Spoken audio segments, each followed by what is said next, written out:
Bitcoin telah melakukan penutupan gap yang terjadi pada Desember pada tahun 2023 ya di sini. Kemudian apakah gap selanjutnya pada area 20.000 di sini akan mampu untuk tertutup juga? Simak video ini sampai selesai untuk menemukan jawabannya.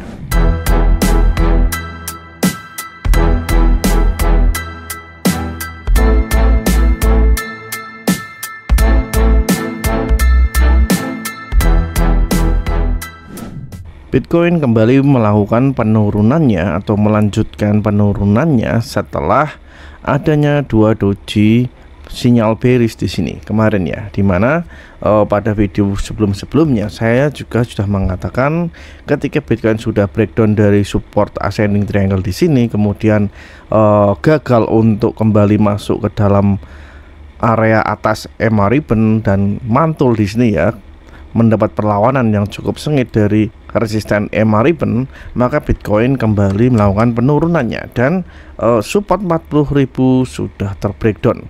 Tetapi di sini terlihat Bitcoin masih berkutat ya, masih naik turun di area 40.000 kurang lebih. Cuma secara candlestick di sini hari kemarin di sini close candle dari Bitcoin sudah berada pada 39.500, di mana pada 39.500 di sini sebetulnya kalau kita breakdown ke time frame yang lebih kecil, misal 4 jam, di sini ada suatu support ya di sini di area ini, yaitu di area 39.500. Di sini hanya ada support dari lokal support ya, di mana support di sini terhubung untuk membentuk ascending triangle yang ada di sini sebagai support area sebelumnya. Tetapi secara garis besar dalam time frame 4 jam tentunya kurang menjadi tolak ukur yang cukup kuat, karena minimal kalau saya pribadi bisa melihat mungkin dari daily time frame di sini bahwa bisa dilihat ya bahwa setelah menyentuh area 39.500 Bitcoin mencoba melakukan rebound, tetapi di sini masih mentok pada garis kuning resisten di 40.200 yang saya tandai, dimana di situ adalah resisten bagi Bitcoin saat ini. Karena sudah breakdown maka harus melalui beberapa tahap kalau ingin kembali naik.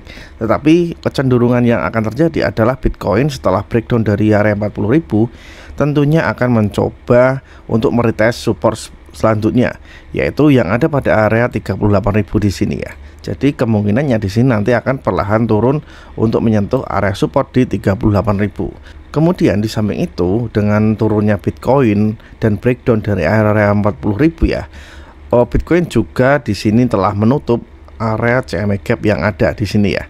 Di area 39.000 sudah tertutup untuk CME gapnya, di sini sudah terisi kembali ya. Jadi di sini saya mau menghapus history dari CME gap yang ada karena di sini sudah tidak tersedia. Tetapi yang harus diketahui kembali adalah Bitcoin masih mempunyai gap yang ada, yaitu di area 20.000 ya. Jadi di sini ada gap juga di area 20.000 dan mungkin sekali Bitcoin juga bisa mengunjungi gap tersebut di kemudian hari. Tentunya kita juga belum tahu untuk ke depan seperti apa, tapi untuk penutupan gap di situ mungkin sangat terjadi karena secara historis gap-gap tersebut seringnya diisi ya. Contohnya ya, misal saya mau mengulas beberapa gap yang ada. Misal di sini ya, ini ada gap, terus di sini ditutup untuk gapnya, tetapi menciptakan gap baru di sini. Kemudian di sini ada gap ya, gap di sini juga sudah ketutup. Kemudian yang barusan saja terjadi hari ini ya, atau kemarin bisa juga di sini ada gap, kemudian di sini tertutup. Jadi di sini ada potensi-potensi yang bisa terjadi jika Bitcoin menciptakan gap-gap yang ada ya. Jadi potensi 20.000 juga masih mungkin akan terjadi. Jika kita tarik sebagai support saja di sini, support line di sini, maka support yang mungkin sangat akan dikunjungi adalah sentuhan dari titik support di sini, mungkin di area 33 atau 32.000 mungkin masih bisa terjangkau ya. Tetapi untuk ke 20.000 tentunya harus ada sesuatu yang cukup membuat Bitcoin untuk turun lebih dalam. Kemudian setelah ini potensi Bitcoin selanjutnya adalah Bitcoin kemungkinan masih akan melakukan penurunan ya, karena berdasarkan chart yang ada di sini Bitcoin juga masih bermain di bawah EMA ribbon di sini. di sini terlihat dengan jelas ya, ketika menyentuh EMA ribbon dipukul turun kembali. Kemudian di sini juga menyentuh EMA ribbon dipukul turun kembali. Dan kemungkinan di sini akan ada sideways untuk membentuk suatu pola dan menciptakan suatu mungkin juga trendline di sini ya. Bisa menghubungkan trendline di sini antar resist sebelumnya. Baru setelah mencapai resist tertentu di sini nantinya mungkin Bitcoin akan mencoba untuk turun kembali untuk mengunjungi supportnya yang ada pada 38.000.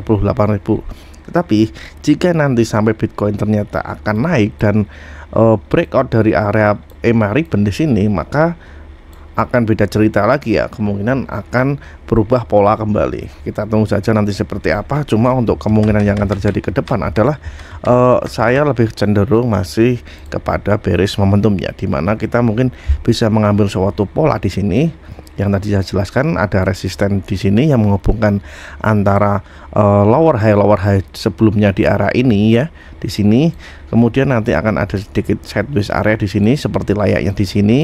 Seperti di sini juga ya, ada sideways kenaikan dikit-dikit baru menyentuh resisten area, baru di situ akan kembali turun untuk menyentuh area 38.000.